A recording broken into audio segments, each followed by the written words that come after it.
How many times have you lost a hand not because of a bad beat, but because you were out of position with no clue what was coming behind you?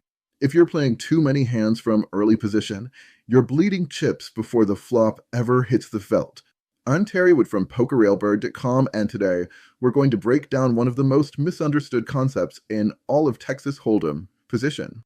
We'll discuss why playing last is best, why early position can be a trap, and how understanding positional power can change your win rate, your confidence, and your entire approach to the game. Before we dive in, what's the worst hand you've ever played out of position? Drop it in the comments. Let's get to it. Before we go any further, let's define each position clearly, because knowing where you sit is the first step to playing better poker. Early position, 3 seats, small blind, directly to the left of the button. Act second to last pre-flop, but first post-flop, making it one of the most difficult positions to play profitably. Big blind, left of the small blind. While you act last pre-flop, you're out of position for the rest of the hand. Under the gun, first to act pre-flop after the blinds. You have no information and maximum exposure.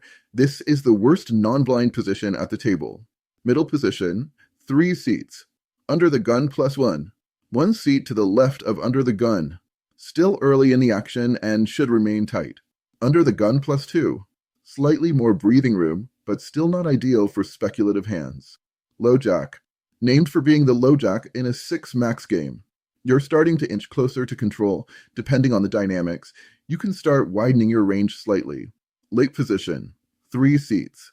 High jack, the first of the truly advantageous spots. A well-timed raise here can sometimes steal position from even the button, hence the name. Cut off. To the right of the button. This is a prime spot for aggression and steal attempts. Button, the best seat at the table. You act last in every post-flop round, giving you the most control and information. Every move you make in poker is either amplified or weakened by your position. The later you act, the more information you have, and in poker, information is power. Most players understand actual position, your seat at the table relative to the dealer button. That never changes during a hand. If you start the hand under the gun +1, you're under the gun +1 for the entire hand. But relative position, your position in relation to the other players still in the hand, can shift as players fold. And that shift can radically change how much information you have when it's your turn to act. Let's say you're in a 9-handed game, seated under the gun +1. Pre-flop, for players see the flop. Small blind, big blind. You, the button. Let's assume under the gun folded, and the players in middle position between you and the button folded as well. Now the hand is 4-handed going to the flop. Your actual position hasn't changed. You're still in the under the gun +1 seat. But your relative position is second to last to act because only the button acts after you. Post-flop action will go. Small blind, big blind, you and then the button. This is much better than acting with 5 players behind you. You now get to see 2 players act before you and only have 1 left to worry about after you speak.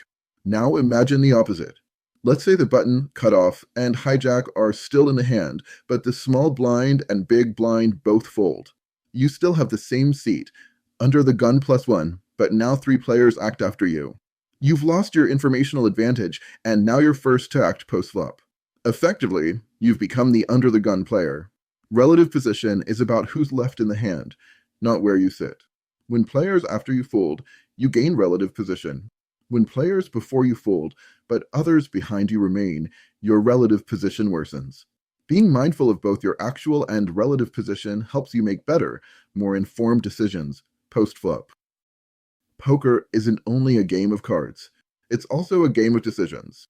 And decisions improve with better information. When you act early, say, under the gun, you're flying blind. You don't know who's folding, who's raising, or who's just waiting to trap. You've got your 2 cards and nothing else. But when you act later, like on the button, you've seen how the entire table responds. You know who's confident, who's cautious, and who's giving off uncertainty. That's not just convenience, that's leverage. Position equals information. Information equals better decisions. Better decisions equals profit. That's why position is power. Imagine you're buying a used car. The seller is secretly willing to let it go for $12,000. But without any information, you open the negotiation at $20,000. You just handed them an extra 8,000 for nothing. Or let's say you start too low, 4,000, and the seller walks away, thinking you're wasting their time. You missed your shot entirely. That's early position in poker. You're setting the terms before gathering any information, and that usually ends badly. When you're in late position, especially the cutoff and button, as you act next to last and last, respectively, on all post-flop betting rounds. That means you've seen who entered the pot and how. You can interpret betting behavior for strength or weakness. You calculate pot odds with greater clarity. You decide whether to build the pot, control it, or take a free card. You're not guessing. You're responding, and that's a huge edge. Positional awareness changes everything. If you're struggling with consistency, it might not be your math or your cards. It might be your position. When we enter a pot from early position, it must be with sufficient card strength to overcome the information weakness. That's the trade-off. When you act early, you have no insight into what your opponents are holding or planning. You're flying blind. So, if you're going to enter a pot at a major informational disadvantage, you better be going in strong. You need a hand with clarity. What is clarity? Clarity means a hand that's most likely to be best at that moment. It doesn't need to rely on board texture or bluffs. It doesn't need a read. It stands on its own. If you're holding pocket aces, kings, or queens, you don't need to see anyone else's cards to know that you're likely ahead. That's the clarity that comes from choosing hands from the top end of the starting hand spectrum in early position. It's not a rule. It's just common sense. We'd also include ace-king and ace-queen, both suited and off-suit, as well as any pocket pair down to eights in the early position playable range. These hands either carry enough raw strength or enough potential to justify action, but only when used wisely. And just because your cards are suited doesn't make them strong. You're about 14.4 to 1 odds to make a flush from pre-flop to river, or 6.5%. And if you're holding pocket fours and planning to play from early position, hoping to hit a set, think again. The odds of flopping a set are 7.5 to 1. That's a low probability plan, especially when you're acting first and putting chips in blind. We're not suggesting whether you raise, limp, or fold. Poker is situational. Who's behind you? Are they loose aggressive or tight passive? Will a raise get through, or just invite a re-raise? Those are all decisions you'll make based on table dynamics. But the underlying principle remains. If you're acting with no information, then your hand better be strong enough to not need any. Middle position doesn't sound threatening. It even sounds safe, like the happy medium. But don't be fooled. Middle position is one of the most misunderstood and misplayed spots at the poker table. Why? Because it feels like you're far enough from the blinds to open up your range, but not close enough to the button to feel comfortable. It's a trap disguised as freedom. You're acting after early position players, but before late position players, which means you're stuck in the middle, literally and strategically. That means every decision you make is layered with uncertainty. You don't have the advantage of seeing how the strongest players on the button or cutoff will act. And post-flop, that disadvantage grows even more pronounced. Pre-flop in middle position. Small mistakes get bigger. From middle position, you can expand your range slightly, especially once you've seen tight folds in front of you. But this is where discipline and observation matter most. Yes, hands like suited connectors, medium pairs, and strong Broadway cards like King-Queen or Ace-Jack become more playable here, but only if you know the tendencies of the players behind you. If you're facing aggressive three bettors on the button or in the blinds, tread lightly. Marginal hands quickly become liabilities when you're re-raised and out of position. Now, let's talk post-flop. If the board is dry and three players check to you, it can be a tempting green light to bet, especially if you're holding second pair, top kicker, or a decent draw. But slow down. First, you're still in middle position, which means you're not closing the action. There are players behind you who haven't acted yet, and their response can change everything. Even if the three checks came from early position, that doesn't guarantee weakness. It could be a trap. In fact, middle position is often harder to navigate post-flop than early position, because now you're sandwiched action in front of you, action behind you, and no clear path forward. As I like to say with a few of my poker buddies, it's not middle position, it's the sandwich. And no matter what you do in the sandwich, it can turn into a crap sandwich real quick. That's especially true on coordinated boards. A well-timed check raise from early position or a surprise aggression from late position can make your marginal hand look real flimsy, real fast. That's why my personal strategy is, if three players check to me on a dangerous board, I'm not betting unless I've got the nuts or a very strong draw. I don't care if I'm in middle position or on the button, because when it smells like a trap, it usually is. Late position is where the true power of poker begins to shine. When you're in the hijack, cutoff, or button, you're not just near the end, you're sitting in the best seats at the table. These are the three spots where you get to watch nearly everyone act before making your own decision. That extra information changes everything. You get to see who raised, who called, who checked, and how long they hesitated. You gather data on betting patterns, body language, hesitation, and even emotional responses, all before you put a single chip into the pot. That's why we say, position equals power. Being among the last to act post-flop, on the turn, and on the river gives you more than just information, it gives you options. You can control the size of the pot, extract maximum value with strong hands, apply pressure with marginal holdings, float or call light with future positional advantage, and perhaps most importantly, you can avoid traps. It's much harder for someone to check raise you when you're the last to act. And if they do, you have all the available information from that betting round to decide whether to take the bait or walk away without paying off their monster hand. Let's put this into context. Imagine a standard hand. The blinds post, and early and middle position players all fold. You're on the button with something like ace-10 suited. You raise not just because of your hand, but because of your position. You know you're likely to go heads up against a blind. And if they just call, you'll get to see the flop and act last on every street. That's power. You don't need to play just premium hands in late position. Because of the informational advantage, your range can be wider. You can play hands that you'd never consider from early position.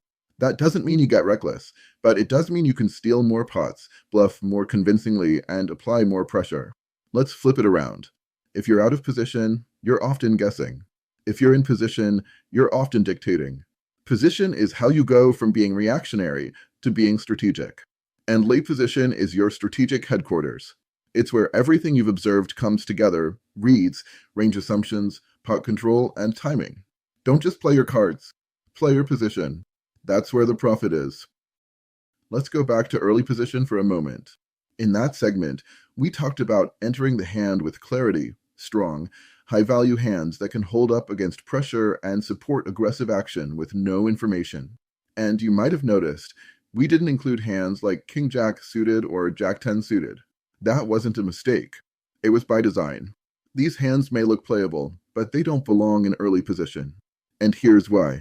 Let's take Jack-10 suited as an example and say we are going to play it from under the gun with a whole world of potential action behind us. This hand looks beautiful. It's connected. It's suited. It's got Broadway potential. But here's the math. Odds to flop a jack or a 10, 3.17 to 1, 24%. Odds to flop two pair, 49 to 1, 2%. Odds to flop trips, 99 to 1, 1%. Odds to flop a flush, 118 to 1 or 0.84%. Odds to flop a flush draw, 9 to 1, 10%. Odds to complete that flush by the river, 2.86 to 1, 35%. Odds to make a straight or flush by the river, 5.67 to 1, 15%. Let's say you've hit top pair. A jack. That's great, except you're holding a 10 kicker and you're first to act. Do you bet it? Get called in 3 places? Do you check? Get bet into? Even when you hit the board, you're left guessing. And if you really get lucky and flop 2 pair, now you've likely put a straight draw on the board, plus the potential for overpairs and higher 2-pair combos to beat you. That's not clarity. That's chaos. And it's the same story with hands like King-Jack suited. Sure, it looks strong, but you rarely flop anything better than top pair, and your kicker doesn't dominate much. The hands that call or raise you often have you beat, or are drawing live. When you miss, you're stuck, and when you hit, you're still not sure where you stand. And again, you're either first to act or early to act. Let's go even further, 8-7 suited. It's fun, it's flashy, it's connected, and it's an absolute trap in early position. What are you hoping for? 2 pair? That puts a straight draw on the board. Not to mention that there is 2% probability of that happening. A straight? You're 10 to 1 to 9% to make it, pre-flop to river. A flush? Great, except it's 118 to 1 to flop 1, a 10% chance to flop a flush draw, and then 35% probability to make that flush by the river. And let's say you did, now what? You are 8 high. The odds that another player also holds 2 clubs is 35% in a 9-handed game, and most likely one of their clubs is higher than an 8. And you're playing it with no information, out of position, into aggressive players? This isn't creativity, it's costly. Now maybe you're thinking, but what if I know 2 players behind me are likely to fold? Doesn't that make Jack 10 or 8-7 suited safer to play? Well, maybe you're right, or maybe not. And that's the problem. Early position offers no guarantees, no clarity, and no information. That's why you have to rely on something you can control, hand strength. And Jack 10 suited, tempting as it looks, isn't strength. It's trouble. These hands aren't unplayable. But from early position, they're landmines. They might look good on a GTO chart or in a training simulator. But out of position in a loose game, you're lighting money on fire. In early position, you don't need pretty. You need clarity. Position in poker isn't just a detail, it's the framework that everything else is built on. It determines how much information you'll have, how much control you'll keep, and how much profit you're likely to earn. If you've watched this far, you now understand. Why early position is a trap for undisciplined players. Why playing last means seeing first and acting best. And why good hands played from bad positions often turn into costly mistakes. The biggest shift you can make in your game, starting today, is this. Stop thinking about your cards in isolation. Start thinking about them in context of the table, the action, and your position. That one change, it will save you chips. It will win you pots. And it will change your entire relationship with the game. If you found this helpful, like, share, and subscribe to the channel. Visit PokerRailbird.com for downloadable hand charts, toolkits, and new strategy videos every week. I'm Terry Wood, and I'll see you at the tables.